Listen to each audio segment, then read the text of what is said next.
Hey everyone, so we're working on the Suburban water heater over here. I'll give you the model number if you need to reference it. It's just in here if you ever need to find your model number. So it's just over there. It'll be a SW6A on this particular one. So we'll be servicing it and replacing the anode. So as you can see here, the anode is at the bottom over here and it's quite corroded. So we'll check the condition now. Before doing anything, we'll go inside the vehicle. So we're inside the vehicle now. The main thing why we come back in here is to ensure that the water pump is off, and you also want to depressurize the tap. So with that off, just come to your sink or wherever you have, just depressurize the tank, both hot and cold. Once it's depressurized, then you can go ahead and close it off. And now we'll head back outside. So it's a good idea just to spray it down. Sometimes it does assist in removal, and you need a 27mm socket to open it. At the top over there is your hot water pressure relief valve. So as you saw, we already depressurized the system, so it's all fine. And as you can see, this one has not been done. This is completely eaten away. So the sacrificial anode is completely eaten away, and you can see all the deposits just crumbling away.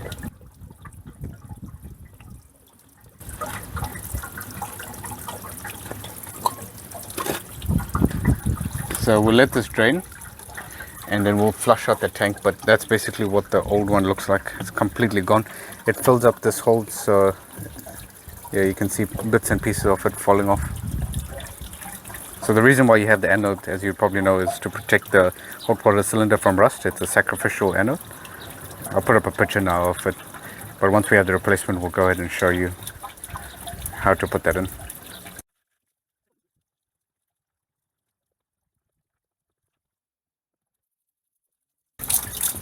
You look at all of it over here, all of it just crumbled away, and it's done its job, because that's what it's for. It has to be the sacrificial part to protect the hot water cylinder. So this one was caught in time. If it was left any longer, there was a possibility that the cylinder after a few years would just start to rust, and then you have to replace the whole unit, which is a very expensive job to do. So the idea behind this now is we'll let this fully drain, and then you want to try and get your pipe or something in there just to flush out all of that sediment and all that debris. That's about all we can advise, and once we have the new part in, I'll show you how that's installed back in. This is the gas solenoid, if anyone's curious, over here. Then this is your burner over here, and then your igniter just sits over here and it goes up into there. So commonly what I've seen is in here is where it develops leaks, because people miss changing this on a regular basis, so it leaks internally from there. So that's what I've seen many times on a few vehicles, and at that point it's more cost effective just to replace the whole unit if that does happen. Once you're satisfied that you flushed the system properly, this is the sort of setup I used to flush it out, and I've got a lot of debris out of the tank. As you can see here, there's heaps that has come out, so I'm satisfied that it's nice and clean now. This is a new anode rod, and that's the old one, which is fully disintegrated. So you can see the thickness and the size difference. You can see that's completely gone. That's the thickness it should be. It's thicker than my finger. So we'll go ahead and install this new one. I've gone ahead and put some Teflon tape here.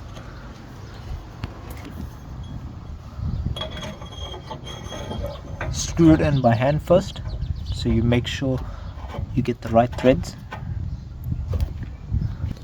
and then you can use your socket and do it up by hand, so you're sure the threads are correct, and then you can go ahead and use your ratchet and tighten it. Do not tighten it too much, because if it leaks you can always go a little bit tighter, but you don't want to go over tight and then strip the threads.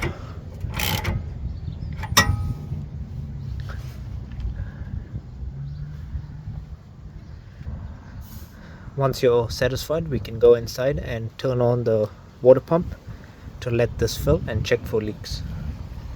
So coming inside the van, I'll turn the water pump on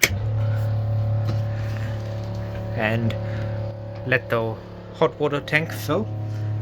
You can also leave the tap open on the hot water side just to let any air bubbles out of the system.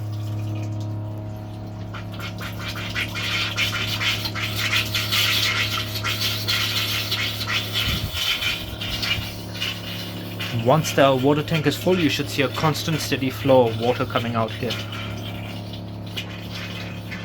It might take a minute or two. It will take some time for that hot water tank to fill up.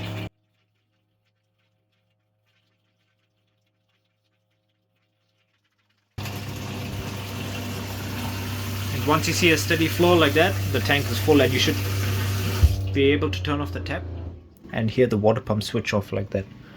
So that indicates that the tank is full and the system is pressurized. Now we'll go outside and check for leaks. Coming outside here, I don't see any water leaks, so that's all good now.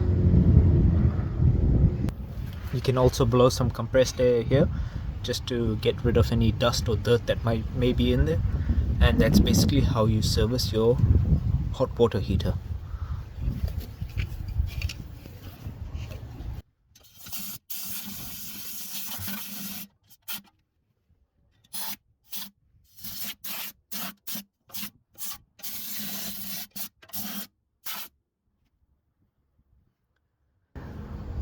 Thanks for watching, guys. Hope this helped you all.